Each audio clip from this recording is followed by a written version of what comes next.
Well, the main event was up next there, fella. The New Japan Pro Wrestling United States Heavyweight Championship on the line in a Texas death match in Texas. And I told you it was a rematch. And yes, and they had a Texas death match before, and that's where in Japan or whatever in the fight, this is a rematch. So you were correct. However, I was also correct in that they didn't have a Texas death match. They've advertised a Texas death match in Texas and then don't have a Texas death match. They have a last man standing match. None of these rules relate to a Texas death match in any way, shape, or form. This was called a Texas death match in name only and was a last man standing match. One fall to a finish and either knockout or submission. That's a last man standing match. There's nothing about a Texas death match involved in this. Falls don't count. No time limit, no disqualification, no stopping for blood. The match will continue whether 4 falls or 40 until one man cannot answer the bell. After each fall is scored, there's a 30-second or 60-second rest period. When a man cannot answer the bell for the following fall and a count of 10, he's the loser. That's a Texas death match.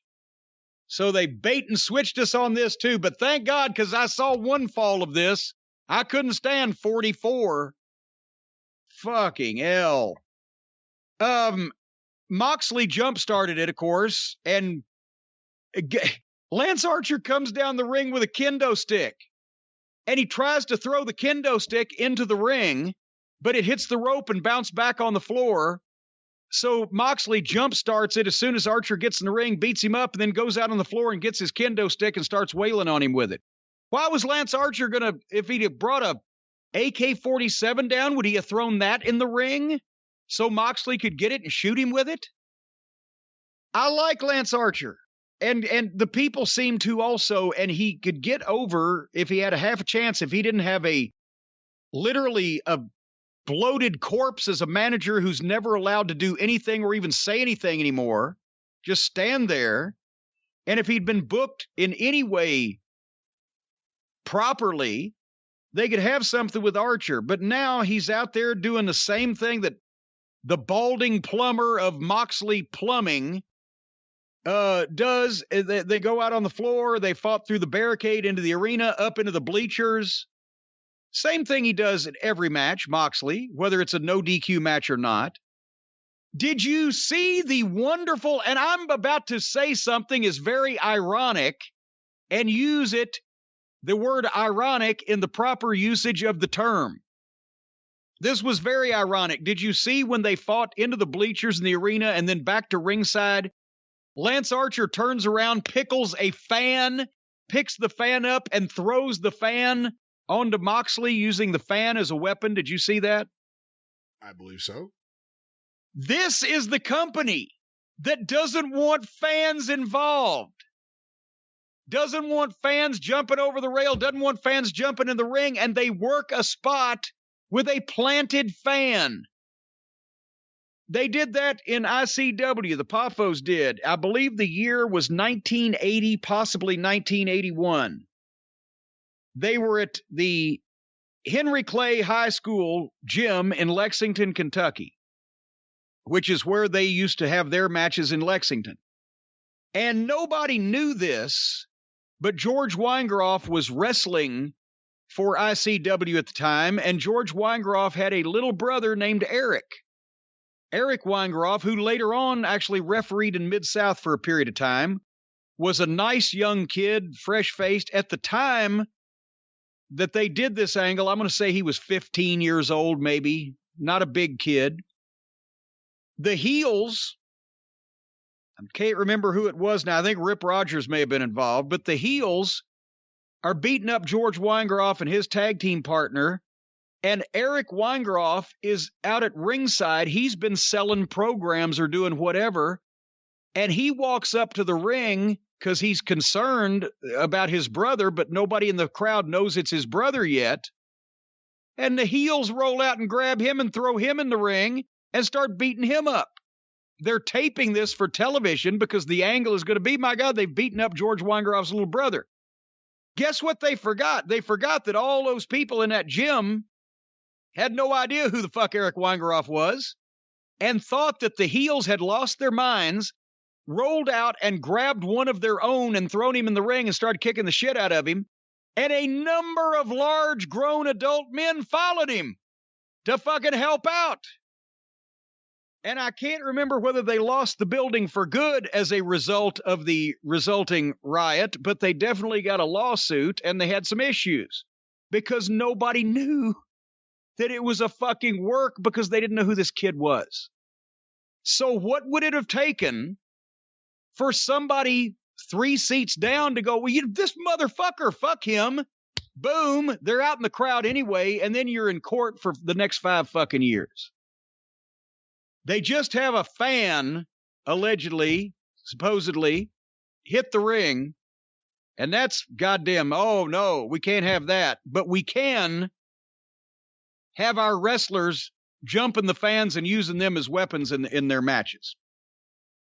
Anyway, so Lance Archer then proceeds to move the stairs out of the way and peel the mats up off the concrete floor while Moxley is sitting there on the apron of the ring watching him so Moxley can give Archer one of his shitty DDTs on the concrete. And it looked like shit because you can't give a DDT on the concrete. And Archer got color and milked the count out in a Texas death match with no falls scored. They're milking a count out. Moxley got a fork from catering, had one of those, is like a white handle picnic fork. This fucking clown wants to be Nick Gage. Moxley, there's no excuse for, I can understand a piece of scum like Nick Gage, dirt poor, so poor he can't pay attention, fucking not in any way smart enough to hold any type of real job, and basically just a schlub that goes through life doing drugs and getting mutilated. But Moxley had a big-time job. Moxley worked for a reputable company. Moxley's made money. Moxley doesn't have to do this shit. He wants to because he's an idiot. And they go to the break there. When they come back from the break, there's 2 chairs and a garbage can in the ring. Lance Archer's down bleeding to death. Moxley's got a garbage can lid. And as he goes to hit Archer, Archer punches the garbage can lid and knocks it back into Moxley's face. Did you see, Brian, what happened next in front of God and everybody on camera? I believe so. I encourage everybody, since apparently he didn't try to hide it. Apparently we've gone past the point where we need to do these things in secret. No reason for the magician to actually palm the coin. Let's just see him pull it out of his pocket. It's a trick anyway. Moxley goes down flat on his back with his face up in the air, puts his arms up over his head, reaches up, pulls his blade off his wrist tape, and got his color right on camera.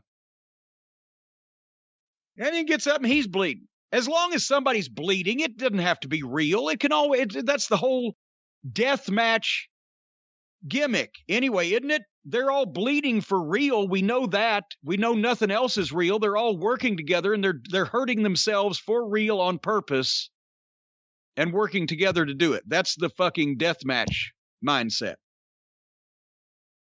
So then they set some chairs up in the ring back to back, and Archer chokeslam Moxley back first onto the edge of the chair backs. What a fucking idiot. And if you get your back fused or your neck fused or whatever, and you can't make this money anymore for absolutely no reason because nobody's going to remember that bump tomorrow, just remember, Moxley, you're a fucking moron. Anyway, but after 20 seconds, fortunately, it didn't hurt him in this case because 20 seconds after getting chokeslammed back first on the back of 2 chairs and the point of the small of his back, he was up to his feet. He withstood a Lance Archer big boot and then just clotheslined the fuck out of Archer and paradigm shifted him because he was fresh as a daisy and he's running around and he grabs his fork and he stabs Archer in the head 50 times with the fork. Because nothing's happened to him in this whole match. He's just like he just started. And then Moxley pulls out a board with barbed wire circles wrapped and stapled to it and puts it on the two tables that apparently during the break were set up at ringside. And then he pulls another barbed wire board out and puts it on the tables. So plenty of and by the way, this is literally a board with rolls of barbed wire stapled to it. It has no legitimate usage in the real world for anything. It is made up specifically for stupid garbage wrestlers to bump in. There's no real world application for this barbed wire board, is there, Brian? I can't imagine what that application would be. No. It's just shit that they make up to take bumps in because they're fucking mental cases. So Moxley puts the fucking boards on the table, but now Archer's got the fork, and he starts stabbing Moxley with the fork.